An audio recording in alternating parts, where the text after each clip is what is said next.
អូខេសួស្តីអ្នកនរនេះអញ្ចឹងយើងតមេរៀនបន្តទៀតយើងចូលទៅដល់ធัวមានឈ្មោះថាបល័ធัวបាទបល័ធัวនេះគឺប្រើសម្រាប់ធ្វើការកម្ចាត់នៅ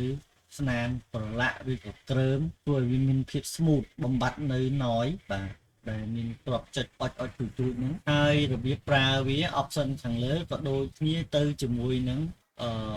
ធัวផ្សេងដែរមានដូចជា brush ធัวមានដូចជា high story ដែលយើងអាចធ្វើការចុចម៉ៅទាំងស្នាមដើម្បីធ្វើការកំណត់នៅទំហំខ្សែនៃការបរិច្រួមហើយក៏hardness របស់វាក៏ដូចគ្នាដែរវាប្រើដដែលដូចតែធួមុនដែរទេហ្នឹងហើយអញ្ចឹងយើងអាចធ្វើការចុចបរិច្រួមទៅតាម keyboard ហើយយើងអាចធ្វើការគូសទៅតាមចំណុចដែលយើងត្រូវការគូសអញ្ចឹងយើងមើលអាកន្លែង straight របស់វានេះអញ្ចឹងកន្លែងនេះក៏យើងអាចធ្វើការកំណត់បើសិនជាយើងយក100ហើយយើងធ្វើការគូសគឺវាចាប់លឿនតែម្ដងតែបើយើងយកវាពាក់កណ្ដាលពេលយើងចុចទាញមកវាអត់សូវមកទេដល់យើងចាប់គូសវាពីរដងអញ្ចឹងទៅហើយពីច្រើនកន្លែងនេះគឺគេប្រើសម្រាប់តែគូសទៅលើសាច់មុខណានៅឯភ្នែកអីគេអត់គូសទេបើធ្វើគូសទៅវាឡើង blur ចេះណាគូសទៅវាឡើង blur អញ្ចឹងគេអត់គូសអញ្ចឹងទេណាហើយខ្ញុំសុំចុច F12 ដើម្បីឲ្យមកសភាពតាមហើយចុច Ctrl អក្សរ G ដើម្បីធ្វើការ copy layer ដើម្បីទុក background ដើម្បីធ្វើការប្រៀបធៀបឲ្យអ្នកនរគ្នាមើលអញ្ចឹងឥឡូវខ្ញុំសូមធ្វើការគូសយកតែម្ដងយើងអាចធ្វើការគូសវាតិចមកបានហើយយើងចាក់ fill បន្ថែមទៀតទៅធ្វើឲ្យរូបហ្នឹងកាន់ច្បាស់ហើយយើងអាចធ្វើការប្រៀបរួមទៅតាមអ្វីដែលយើងចង់បានបាទបាទអញ្ចឹងគិតថាប៉ុណ្្នឹងយើងអាចប្រៀបធៀបគ្នាខ្ញុំដោះភ្នែកមកឃើញមានសភាពខុសគ្នាអញ្ចឹងកន្លែងនេះយើងអាចធ្វើការចាក់ fill វាបន្ថែមទៀតមក filler វាយើងអាចយក noise ហើយយក reduce noise បាទកន្លែងនេះយើងអាចធ្វើការជ្រើសរើសយកត្រឹម10ឬក៏បាទយើងអាចទាញមើលទៅវានឹង detail ប្រាប់យើងវាទៅណាណាយើងយកត្រឹម10មកវាឃើញ smooth ហើយកន្លែងនេះយើងអាចសេរីយកត្រឹម90ហ្នឹងមកបាទតបមកអូខេជាងថារូបយើងចាប់ដើមមានការប្រែប្រួលអញ្ចឹងយើងអាច control អក្សរ J មួយទៀតដើម្បីបន្ថែមវាបន្តិចទៀតអញ្ចឹងយើងចូលទៅ filler ដែរតមកយើងយក បាទយក span យក smart span រួចហើយកន្លែងនេះយើងអាចធ្វើការកំណត់ទៅតាមអ្វីដែលយើងចង់បានទៅតាមបាទហើយយកកន្លែងនេះយើងយក singular ហើយអូខេមកយើងអាចចូលទៅបន្ថែមវាបន្តិចទៀតមកចូលទៅទៅដែរយើងយក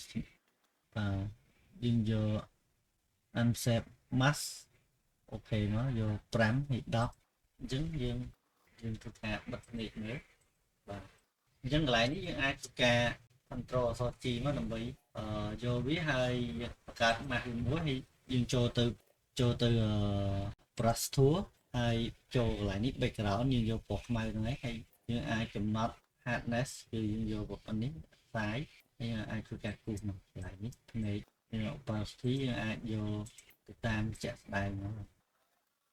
នេះខ្ញុំសូមធ្វើតែមួយនេះសិនទេគាត់តែបញ្យល់ពីរបៀបធ្វើបាទអញ្ចឹងយើងមើលភាពខុសគ្នានៃរូបគឺរូបយើងវាអត់ទាន់បាន perfect ទេហ្នឹងហើយអញ្ចឹងបាទអញ្ចឹងយើងចូលទៅកាន់ tool មួយទៀតគឺ tool step pen tool បាទ step pen tool នេះគឺប្រើសម្រាប់ធ្វើឲ្យរូបមានសភាពដិតច្បាស់ល្អអញ្ចឹងខ្ញុំសូមធ្វើឧទាហរណ៍មួយយើងឧទាហរណ៍ថានៅក្នុងរូបនេះយើងគិតថាកន្លែងភ្នែកនេះអត់ទាន់ល្អទេយើងចុចវាមួយមកបាទអញ្ចឹងវាឡើងដិតខ្មៅល្អប៉ុន្តែបើសិនយើងចុចវាច្រើនវាឡើងលក្ខណៈឆេះវិញណាអញ្ចឹងយើងអត់ចុចចឹងទេលុបចោលវិញហើយយើងចុចxongទៀតយើងមើលសភាពនៃការចុចមកកន្លែងភ្នែកនេះបើសិនជាយើងយកកន្លែងនេះ100យើងចុចតែមួយមកវាចេញបែបយើងដិតខ្លាំងចឹងទៅណាភ្នែកវាដិតខ្លាំងហើយកន្លែងសក់នេះបើយើងគិតថាវាអានេះយើងទាញវាបន្តិចចេះមកដើម្បីមានភាពសភាពដិតខ្លាំងចឹងទៅណា set pen tool គឺមានប៉ុណ្្នឹងទេសម្រាប់ធ្វើឲ្យមានភាពសភាពដិត ចឹងបើសិនខ្ញុំគូកន្លែងនេះឃើញសក់ចាប់ដើមដិតខ្លាំងឃើញឡើងដិតខ្លាំងមែនតែប៉ុន្តែបើយើងគូច្រើនគឺវានឹងបង្ហាញឆេះបាទអញ្ចឹងយើងចូលទៅកាន់ធួមួយទៀតគឺធួ smooth tool នេះគឺប្រើសម្រាប់ធ្វើការទាញនៅរូបភាពដែលយើងអត់ចង់បានពីធាត់ទៅស្គមពីស្គមមកធាត់អញ្ចឹងទៅឧទាហរណ៍ថាកន្លែងនេះយើងចង់ឲ្យសក់នេះរៀងចូលបន្តិចអញ្ចឹងយើងអាចចាប់ទាញកន្លែងសក់នេះមកហើយទាញចូលក្នុងបន្តិចមកអញ្ចឹងចាប់ទាញអញ្ចឹងនៅក្នុងនេះក៏មានដូចគ្នាដែរវាមានទំហំរបស់វាយើងអាចថាចង់បានទំហំប៉ុណ្ណាយើងអាចយកវាបានបាទអញ្ចឹងធូរទាំងអស់ហ្នឹងនៅពេលដែលចូលទៅដល់មេរៀនកាត់តតែម្ដងនឹងជួបដោយការប្រើរបៀបប្រើរបស់វាដែរ